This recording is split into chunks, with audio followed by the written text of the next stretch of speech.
l'immunité innée, elle est non spécifique de l'agent étranger, la réponse est rapide, et l'objectif, c'est de limiter l'infection. La deuxième, c'est l'immunité adaptative.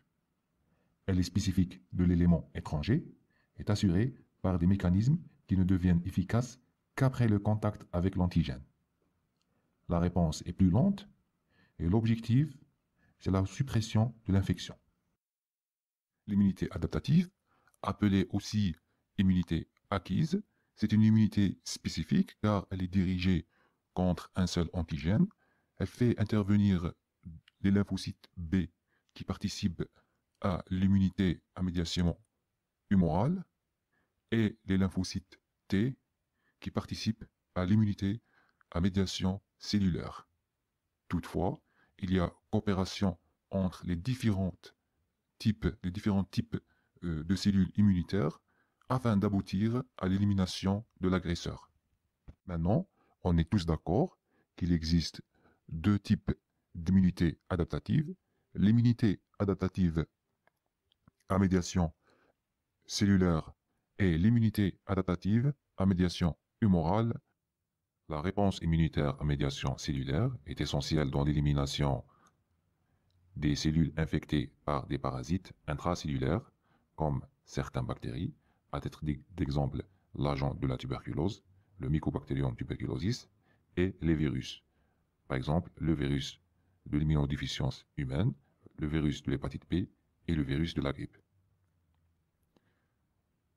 Elle est essentielle aussi dans l'élimination des cellules cancéreuses et des cellules du greffe allogénique. La réponse immunitaire fait intervenir les cellules immunitaires suivantes, les macrophages, les lymphocytes T, dont LT4 et LT8. Ces derniers naissent dans la moelle osseuse et se différencient dans le thymus. Dynamique de la réponse immunitaire à médiation cellulaire. Première étape, la phagocytose. Tout commence avec l'introduction de l'agent pathogène. Pour simplifier les choses, on va parler de virus. Donc ce virus va subir une phagocytose. Cette phagocytose est assurée par le macrophage.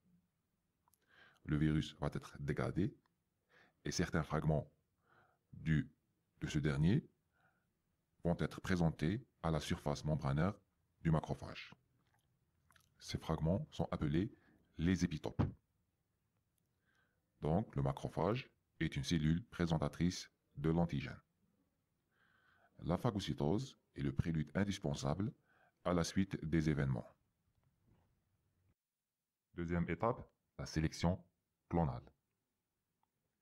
Donc, on a dit que le virus va subir une dégradation. Certains morceaux de ce dernier vont être présentés à la surface membranaire du macrophage.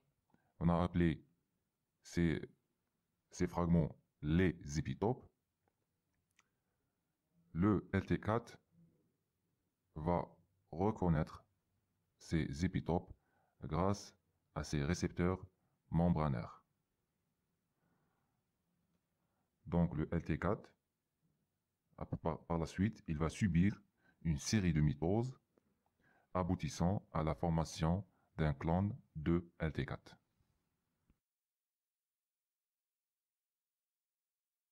Troisième étape, l'expansion clonale.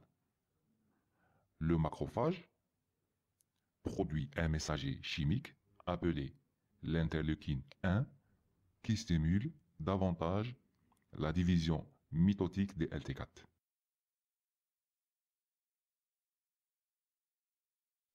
La quatrième étape, la différenciation clonale. Les lymphocytes T4 d'un clone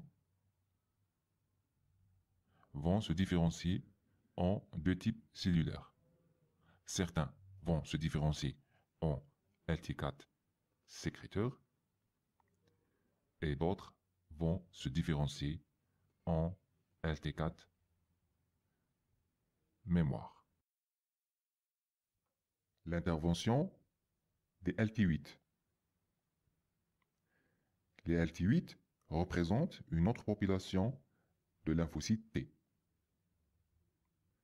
Le LT4 sécréteur libère de l'interleukine 2. L'interleukine 2 stimule le LT8, qui se différencie en LT8 cytotoxique. Les LT8 cytotoxiques sont les effecteurs de la réaction immunitaire à médiation cellulaire. Ils détruisent les cellules infectées. Sixième étape, l'action cytotoxique des lymphocytes T cytotoxiques.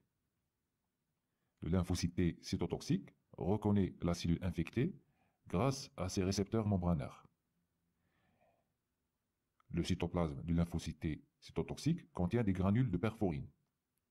La perforine est une protéine cytolytique. Donc le LTC va libérer la perforine qui entraîne la formation de pores dans la membrane de la cellule cible et ça lyse par la suite. Donc la cellule cible infectée est détruite. La réponse immunitaire à médiation humorale est essentielle dans l'élimination des agents pathogènes extracellulaires comme certaines bactéries, parasites et des toxines microbiennes. Elle fait intervenir les lymphocytes B. Ces derniers naissent et se différencient dans la moelle osseuse. Dynamique de la réponse immunitaire à médiation humorale. Première étape, la sélection clonale. Les organes du système immunitaire produisent des centaines de milliers de lymphocytes B. Pour simplifier les choses, on va parler de 3 lymphocytes B. Lymphocyte B1, lymphocyte B2 et lymphocyte B3. Chaque lymphocyte B porte sur sa membrane un seul type d'anticorps. Tout commence avec l'introduction de l'antigène. Un seul lymphocyte B va reconnaître ce dernier grâce à son anticorps de membrane. Dans notre exemple, c'est le lymphocyte B2. Cela va entraîner son activation et sa multiplication par mitose.